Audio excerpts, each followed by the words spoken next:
భారత్ చేపట్టిన ఆపరేషన్ సింధూర్ ద్వారా పాకిస్తాన్ ఉగ్రవాదులను హతమార్చిన భారత సైన్యానికి ప్రశంసలు వెల్లువెత్తుతున్నాయి. ఈ నేపథ్యంలో పాకిస్తాన్ నుంచి వచ్చిన బెదిరింపు కాల్ కలకలం రేపింది. తిరుపతికి చెందిన జనసేన కార్యకర్త పగడాల త్రిలోక్ కుమార్ అనే వ్యక్తికి పాకిస్తాన్ నంబర్ నుంచి బెదిరింపు కాల్ వచ్చింది. బాంబు వేసి కుటుంబాన్ని మొత్తం పేల్చేస్తామని హెచ్చరించారు. మరింత సమాచారం మా ప్రతినిధి గిరినాథ్ రెడ్డి అందిస్తారు.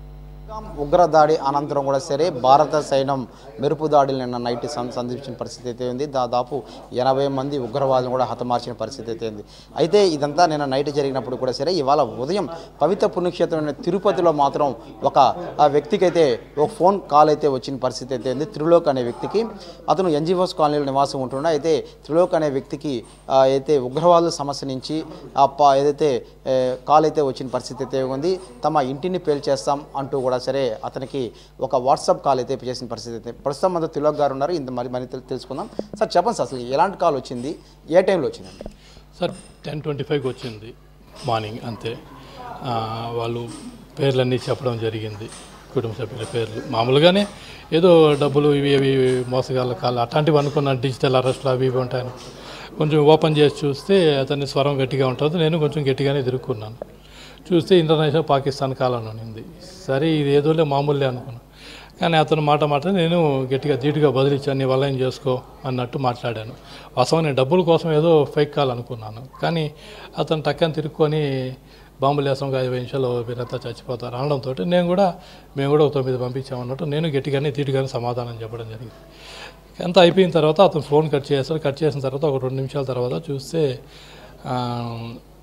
ఏదైనా ట్రూ కాల్ అంటే ఒకరి నెంబర్ ఉంటుంది కానీ అంతమంది నెంబర్ ఉండదు కదా కుటుంబంలో. అందుకే ఇమీడియట్లీ దీన్ని గవర్నమెంట్కి తెలియజేశాను, పోలీసు వారికి తెలియజేశాను. వాళ్ళు దాని మీద దర్యాప్తు చేస్తున్నారు. సార్ అయితే వాళ్ళు ఫోన్ చేసిన వ్యక్తులు ఏ భాషలో మాట్లాడారు, మీరు ఏ భాషలో సమాధానం? వాళ్ళు హిందీలో మాట్లాడి నేను హిందీలోనే చెప్పాను సమాధానం. సార్ అయితే మీకు అంటే మీరు మామూలుగా మీ కుటుంబానికి సంబంధించి ఎవరైనా ఆర్మీలో ఉండరా, అయితే ఏంటి అంటే ప్రత్యేకంగా మీకే కాల్ రావడానికి కారణం? సార్ మాకు ఆర్మీకి, మా కుటుంబ సభ్యుల వరకు ఆర్మీకి సంబంధం లేదు. మేము వ్యాపారం కుటుంబం నుంచి వచ్చాం, వ్యాపారస్తులు ఎంప్లాయీస్గానే ఉన్నాం. ఆర్మీకి మాకు సంబంధం లేదు, అటువంటిది ఏమి లేదు. అంటే ఈ కాల్ వచ్చిన తర్వాత మీ కుటుంబ సభ్యులు కానీ మీకు తెలిసిన వారితో మీరు షేర్ చేసుకున్నప్పుడు ఏ విధంగా రియాక్ట్ అయ్యారండి? అంటే ఫస్ట్ నేను ఎవరితో షేర్ చేసేది దీంట్లో ఒకటే ఉన్న కుటుంబ సభ్యులతో. ఫస్ట్ మనం ఇవన్నీ ఉపయోగించి కూడా మనం ఫస్ట్ గవర్నమెంట్కి తెలియాలి. నేను ఫస్ట్ 100కి ఫోన్ చేసి చెప్పేశాను.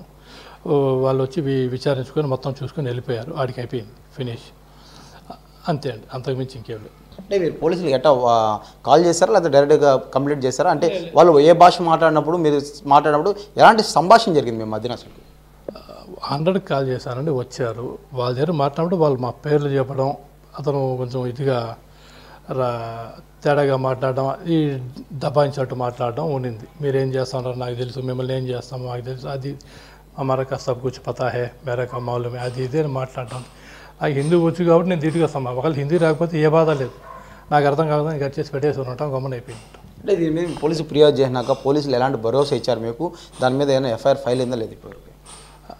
లేదు సార్, మనం 100కి ఫోన్ చేస్తాం, మనకి మెసేజ్ వచ్చింది, మనం నేరుగా పోయి లైవ్లో ఏం ఫిర్యాదు లేదు. దీని మీద భరోసా అనేది మనం ఇచ్చిన కంప్లైంట్కి పోలీసు ఇచ్చేది కాదు. ఇది చాలా దూరం ఆలోచన సమస్య. నేనైతే ఏ భరోసా అడగటం లేదు. నేనైతే ధైర్యంగానే ఉన్నాను ఆ విషయంలో. నాకేం భరోసా అవసరం. భారత ప్రభుత్వం మీద నేను సంపూర్ణ విశ్వాసంతో ఉన్నాను. ఇది ఏదైతే త్రిలోక్ అనే వ్యక్తికి కాల్ వచ్చినప్పుడు కూడా సరే తను ఎక్కడ భయపడలేదు. అంటే ఇంట్లో వారి పేర్లు చెప్పినప్పుడు కొంచెం ఆందోళన కలిగించినప్పుడు కూడా సరే తాము అయితే భారత ప్రభుత్వం తమను ఆదుకుంటుంది. నిన్న రాత్రి ఏదైతే దాడి జరిగిందో ప్రతి దాడి భాగంలోనే ఇలాంటి కాల్స్ వచ్చినప్పుడు గ్రహించినప్పుడు ఇది ఫేక్ కాలా నిజం కాలా అని చెప్పడానికి కూడా స్థానిక పోలీసులకు అయితే ఫిర్యాదు చేసిన పరిస్థితి కూడా ఉంది.